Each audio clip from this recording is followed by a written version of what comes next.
Hello నమస్తే. నేను journalist Srinivas. ఈరోజు న్యూస్ అనాలిసిస్‌లో ముందుగా నమస్తే తెలంగాణ పేపర్‌లో వార్తలను చూద్దాం. తూకంలో కోతట అన్నదాతకు వేత. క్వింటాల ధాన్యంలో 5 కిలోల కోత తరుగు పేరిట రైతులు నిలువు దోపిడీ. తీవ్రంగా నష్టపోతున్న అన్నదాతలు ఒక్క కరీంనగర్ జిల్లాలోనే తరుగు పేరిట 9 కోట్ల విలువైన ఒడ్లు హంపట్ అయినట పట్టించుకోని అధికారులు, కన్నెత్తి చూడని పాలకులు. పలుచోట్ల రోడ్డెక్కిన రైతులు వెల్లువెత్తిన నిరసనలు, దొడ్డు వడ్లు కొనబోమంటున్న సెంట్రల్ నిర్వాహకులు, మిల్లుల వద్ద వడ్ల లోడుతో బారులు తీరిన వాహనాలు, అకాల వర్షానికి కేంద్రాల్లో తడిసిపోతున్న ధాన్యం అని చెప్పి ఇగో మిల్లుల దగ్గర ట్రాక్టర్లు రోజుల తరబడి కళ్ళాలలో, రోజుల తరబడి ట్రాక్టర్ల మీద, లోడ్ల మీద తరుగు పేరిట కోతలట. ఒక కింటాకి 10 కిలోల నుంచి 5 కిలోల నుంచి 10 కిలోలు తరుగు తీస్తారట రైతులు లిటరల్గా చెప్తున్నారు. ఇదే తరుగు పైన కాంగ్రెస్ పార్టీ ప్రతిపక్షంలో ఉన్నాడు, పెద్ద ఎత్తున విమర్శలు చేసింది. ఈ తరుగులో పెద్ద స్కామ్ జరుగుతుంది, వేల కోట్ల రూపాయల స్కాము అని చెప్పారు. అదే స్కామ్ను మరి వీళ్ళు చేస్తారా, వీళ్ళు గమనించట్లేదా? 3,000 కోట్ల రూపాయల స్కామ్ జరిగింది వడ్ల కొనుగోలు తరుగు పేరు మీదని బీఆర్ఎస్ పార్టీ చెప్తుంది. ఒక్క కరీంనగర్ జిల్లాలో 9 కోట్లు వడ్లు తరుగు పేరుతో హంపాటు చేశారట. మరి ఈ రైతులు ఎవరికి చెప్పుకోవాలి బాధ? మాది ప్రజాప్రభుత్వం, ఇంధనమ పాలన అంటారు. కేసీఆర్ ఉన్నప్పుడు అదే కథ, ఇప్పుడు అదే కథ. ఆయన ప్రగతి భవన్లోంచి బయటికి రాడు, ఎవరికి చెప్పుకోవాలో తెలియదు.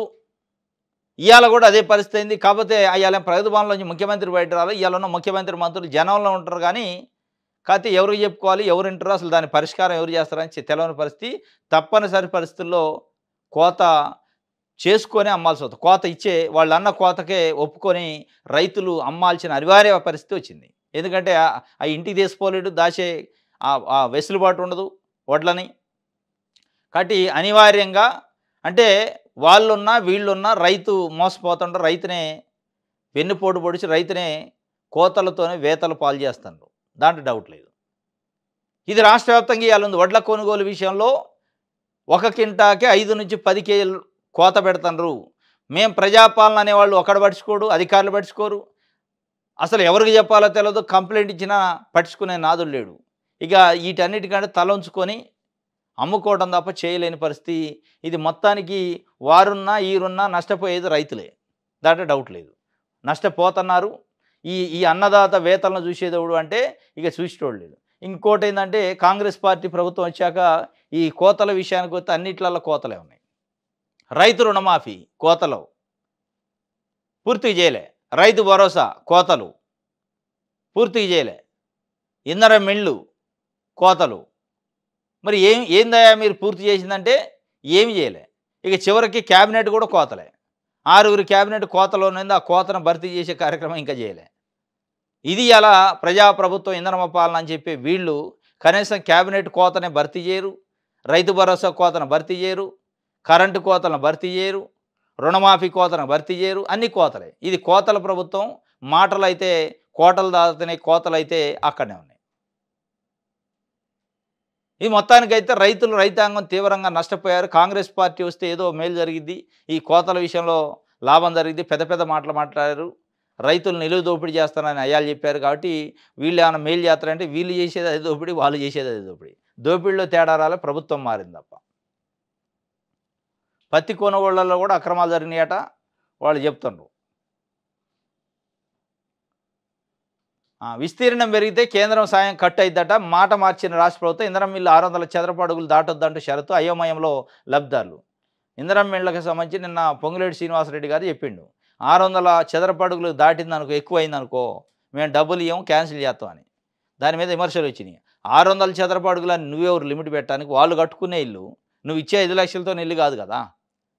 ఇల్లు ఇంకా చాలా లక్షలు అవుతాయి, వాళ్ళు మిగతా డబ్బులు వేసి వాళ్ళు కట్టుకుంటారు.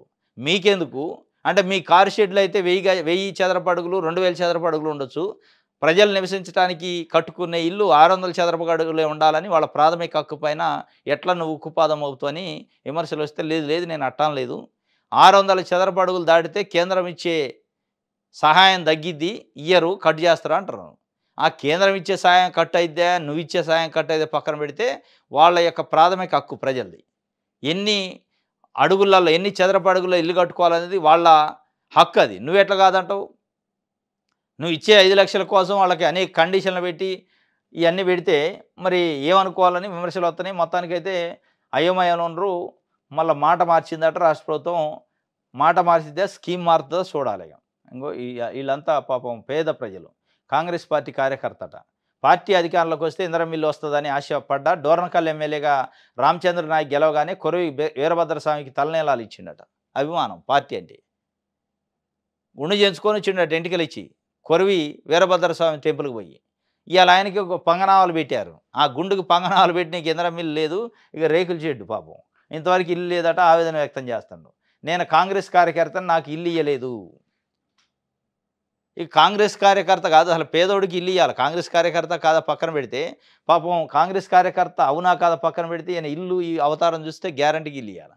మరి ఆయనకే ఇల్లు రానప్పుడు ఏమి ఇందిరమ్మ స్కీమ్ ఎట్లా ఆడుతుంది? 50,000 రూపాయలు తీసుకొని ఇల్లు సిఫార్సు చేస్తున్న కాంగ్రెస్ నాయకులు అని ఒక విమర్శ ఉంది. మరి ఏడ కూడా అదే కథ నడిచిందా తెలియదు, కానీ ఇల్లు ఇచ్చినోడు లేడు. గోడ సారు నేను చచ్చిపోకముందే ఇల్లు ఇప్పించండి అంటుంది పాపం. నాకు గుండె జబ్బు ఉంది, నేను ఎప్పుడు చనిపోతానో తెలియదు. నేను చనిపోకముందే నా కుటుంబానికి ఇల్లు ఉండాలనేది కోరిక. ఇందిరమ్మ ఇల్లు మొదటి జాబితాలు ఇవ్వలేదు, రెండో జాబితాలు వస్తుందని ఇందిరమ్మ కమిటీ సభ్యులు చెబుతున్నారు. అధికారులు దయచేసి ఇల్లు ఇప్పించండి సారు అని మహబూబాబాద్ జిల్లా మరిపేడ మండలం గిరిపురం గ్రామానికి చెందిన షేక్ పాషా అధికారులను దీనంగా వేడుకున్నాడు. ఇందిరమ్మ లిస్టులో నా పేరు 17వ నెంబర్లో ఉంది. మా గ్రామంలో 16 ఇళ్ళు మాత్రమే మంజూరు చేశారు. నాకు రెండో లిస్టులో ఇల్లు ఇస్తామని చెప్పి 16 మంది పేర్లను ప్రకటించారు. కానీ నాకంటే పేదలు ఎవరైనా ఉంటే ఇవ్వండి లేదా నాకు ఇవ్వండి అని రోధిస్తూ షేక్ పాషా ఏడుకుంటున్నాడు మరిపేడలో. వేడుకుంటున్నా కానీ ఆ వేడుకోలే ఉంది తప్ప ఏది వచ్చింది లేదు, మన లేదు. నేను చచ్చిపోకముందు ఇవ్వండి అంటున్నాడు. బట్టి సారు ఇల్లు ఉన్న వారికేనా మాకు ఇవ్వరా అని ప్రజలు నిలదీస్తున్నారు బట్టిని. డిప్యూటీ సీఎం బట్టి విక్రమార్క అని కొందరు ముదిగొండ మండలంలో ఆయన కాన్స్టిట్యున్సీని ఇల్లు ఉన్న వాళ్ళకి ఇల్లు ఇస్తారు, మరి ఇల్లు లేని వాళ్ళకి గతి ఏంది, ఎప్పుడు ఇస్తారని అడిగారట. ఈ ఇళ్ళ కథ ఇది ఉంది, మొత్తం ఆగమాగం ఉంది. ఇందిరమ్మ ఇళ్ళ కథ ఆగమాగం ఉంది. అది వచ్చేదంతా పోయేదంతా గవర్నమెంట్ అయితే తుక్కు తిడుతుంటారు జనం గవర్నమెంట్ని. ఎందుకంటే చాలా ఆశలు ఉన్నాయి పాపం ఇందిరమ్మ ఇళ్ళ పైన ప్రజలకి. ఆ ఆశలు నెరవేర్చే పరిస్థితిలో ప్రభుత్వం లేదు. ఫ్యూచర్ సిటీలో ఈ సిటీ అట. రాష్ట్రంలో 3వ ఎలక్ట్రానిక్స్ ఉత్పాదక క్లస్టర్గా నిర్మాణం. భూభారత్లో ఫీజు మినహాయింపు ఉన్నట్ట లేనట్ల. CCLA నుంచి విడుదల కాని ఉత్తర్వులు. పైలట్ ప్రాజెక్ట్ మండలాల గందరగోళం. రేపటి నుంచి మరో 28 మండలాల అమలు. సోమవారం ఉత్తర్వులు వచ్చే అవకాశం. భూభారత్ దరఖాస్తులకు ఫీజు మినహాయింపు ఉన్నట్ట లేనట్ట అనే గందరగోళం నెలకొంది. ప్రయోగాత్మకంగా ఈ ప్రాజెక్టును అమలు చేస్తున్న 4 మండలాల్లో వచ్చిన దరఖాస్తులను జూన్ 2లోగా పరిష్కరించాల్సి ఉండగా ఫీజు విషయంలో ఎటు తేలక పలు చోట్ల డాక్యుమెంట్లు అప్లోడ్ అవ్వడం లేదు. రెవెన్యూ వర్గాలు చెబుతున్నాయి. గత నెల 17న పొంగులేటి శ్రీనివాసరెడ్డి రెవెన్యూ శాఖ మంత్రి ఈ అంశంపై స్పష్టత ఇచ్చారు. ఎలాంటి సేవా రుసుము లేకుండా ఉచితంగా సమస్యలను పరిష్కరిస్తామని ప్రకటించారు. అయితే పైలట్ ప్రాజెక్ట్ మండలాల్లో కొన్ని చోట్ల ఫీజు చెల్లించకుండా దరఖాస్తులు అప్లోడ్కు వీలు కుదరడం లేదని రెవెన్యూ యంత్రాంగం చెప్పడం గమనార్హం. వాళ్ళు చెప్తారు అట్లా ఎలాంటి ఫీజు లేకుండా అని చెప్పిండు, కానీ అది తీసుకోవట్లే. దాన్ని సరి చేసేటోడు అని ఉంటాడా అంటే ఉండడు. మాటలు కోటలు దాడుతున్నాయి. ఇప్పుడు రుణమాఫీ విషయంలో కూడా చెప్పారు. ఎన్ని లక్షల లోన్ ఉన్నా మాకు సంబంధం లేదు, 2 లక్షల వరకు మేము ఇస్తాం, మిగతాది మీరు కట్టుకోవాలన్నారు. చివరికి వచ్చేటాలకు మాటకు వచ్చింది. రైతు భరోసా విషయంలో అదే అన్నారు. మేము వస్తే కేసీఆర్లా అడ్డగోలుగా దుర్వినియోగం చేయం, ఫామ్ హౌజులు ఉన్న వాళ్ళకి బడాబాబులకి ఇవ్వమన్నారు. ఇప్పుడు ఇస్తూనే ఉన్నారు. ఇట్లా ఉంటుంది అనమాట. ఇప్పుడు దీని విషయంలో కూడా ఫీజు ఏమి ఉండదు, ఉచితంగా మేము ఇస్తాం, రుసుము లేదనరా. రుసుము కట్టకపోతేనే అది తీసుకోవట్లేదట. మరి దాన్ని సరి చేసేటోడు కూడా CCLA నుంచి ఉంటాడా అంటే ఉండడు, సరి చేయరు వాళ్ళు. ఇది ప్రజలకు కాదు, నాయకులకు పెద్ద వాళ్ళకి సంబంధించింది అయితేనేమో చేసేటోళ్ళు. రైట్. అందగత్తెలు వచ్చేస్తున్నారట. శంషాబాద్లో మిస్ కెనడా మెరీసాన్కు సాంప్రదాయ స్వాగతం పలికిన అధికారులు. నేడు రేపు మరింత మంది రాక మిస్ వరల్డ్ వేదికగా మెడికల్ టూరిజంపై ప్రచారం. 10న AIG ఆసుపత్రిలో కార్యక్రమం. సీఎం రేవంత్ ఆదేశాల మేరకు ఏర్పాట్లు. శంషాబాద్ విమానాశ్రయంలో కెనడా నుంచి వచ్చిన క్యాథరిన్ మెరిసిన్కు బొట్టు పెట్టి స్వాగతం పలుకుతున్న దృశ్యాలు. బొట్టు పెట్టి గంధం పూసి స్వాగతం పలుకుతున్నారట. అందగత్తెలకి అందాల పోటీలు ఉన్నాయి మే 10 నుంచి. మొత్తం శంషాబాద్ ఎయిర్పోర్ట్ మొత్తం ఈ 4 రోజులు అదే అడావుడు ఉంటుంది. వెలుగు చూద్దాం. ప్రతి రైతుకు ID కార్డు ఇస్తారట. 11 అంకెలతో ప్రత్యేక నెంబర్ కేటాయింపు. రేపటి నుంచి రిజిస్ట్రేషన్ షురు. ఐడితో ఆధారు, పట్టు ఆధార్ పాస్ పుస్తకం, ఫోన్ నెంబర్ లింక్ చేస్తారట. భూమి రకము, పంటల సాగు వివరాలు నమోదు. కేంద్ర అగ్రికల్చర్ స్కీములకు కీలకంగా కానున్న ఫార్మర్ ID. ఫార్మర్ ID ఇస్తే మంచిదే, కానీ ఫార్మర్ ఐడితో పాటు ప్రతి రైతుకి మద్దతు ధర ఇవ్వండి. ప్రతి రైతుకి ఒడ్లు ఈ తరుగు కోత లేకుండా కొనే కార్యక్రమం చేయండి. అవి లేకుండా ID కార్డు జేబులో పెట్టుకొని ఏం చేయాలి ఆయన రైతు? ID కార్డుతోనే ఆధారు, పాస్బుక్ అన్నీ లింక్ చేస్తారట. చేయండి, తప్పులేదు. కానీ రైతుకు కావాల్సింది ID కార్డులో, ఆధార్ కార్డులో, పాస్బుక్కో కాదు. వాటన్నిటికంటే ముఖ్యం పండిన పంటకి మద్దతు ధర కావాలి. పండించిన పంటకు మద్దతు ధర వస్తుందనే ఒక గ్యారంటీని ఇవ్వగలగాలి. Guarantee rate. అది ఇస్తే తప్ప ఈ లింకులతోని అయ్యేది లేదు, పోయేది లేదు. ఈ లింకులు చేస్తే సరే రికార్డు పరంగా భద్రత ఉంటుంది తప్ప మిగతా దాంతోని అయ్యేది లేదు, పోయేది లేదు. పెద్ద ఉపయోగం లేదు. అంటే 11 అంకెలతోనే ఆధార్ లెక్కనే ఇస్తారట. ఎర్ర, నల్ల నేల, తరి నేల, మెట్ట ఎంత ఉంది, దాంట్లో ఏం పంటలు వేశారు అన్నీ అందులో రాయాలట. ప్రైవేట్ విద్యా సంస్థల్లో రిజర్వేషన్లు అమలు చేయండి అని కేంద్ర ప్రభుత్వానికి ఎంపీ మల్లు డిమాండ్ చేసిండు. ప్రైవేటు విద్యా సంస్థల్లో ఎస్సీ, ఎస్టీ, బీసీ మైనార్టీలకు రిజర్వేషన్లు అమలు చేయాలని ఎంపీ మల్లు డిమాండ్ చేశారు. రిజర్వేషన్లపై 50% పరిమితిని ఎత్తేయాలని కేంద్రాన్ని కోరారు.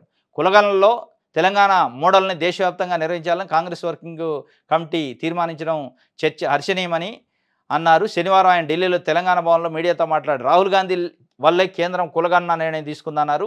సీఎం రేవంత్ రెడ్డి చొరవతో తెలంగాణలో కులగణన సమర్థవంతంగా పూర్తి చేశామని చెప్పారు.